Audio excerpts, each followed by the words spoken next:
আচ্ছা, so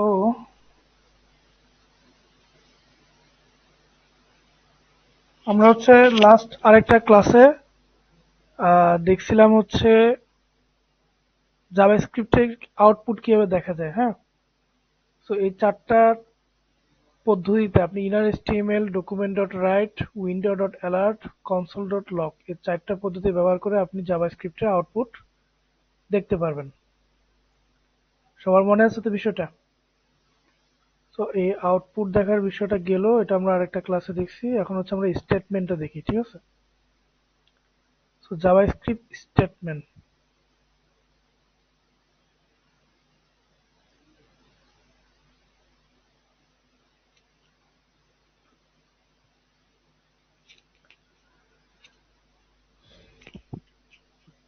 so আমি হচ্ছে ফার্স্টে আমার নোটপ্যাডটা ওপেন করি। আচ্ছা, শুনতে যদি কোনো প্রবলেম হয় সাথে সাথে আমাকে সেটা জানাবেন, ঠিক আছে? তো আমি ফার্স্ট হচ্ছে নোটপ্যাড, নোট।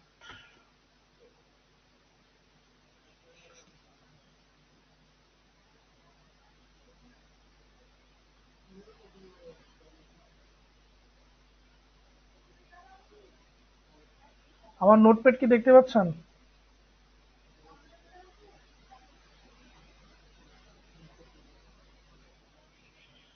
আমার নোটপ্যাড কি সবাই দেখতে পাচ্ছেন, নাকি W3 স্কুল দেখতে পাচ্ছেন ওয়েবসাইটটা? না স্যার, নোটপ্যাডটা দেখা যাচ্ছে না।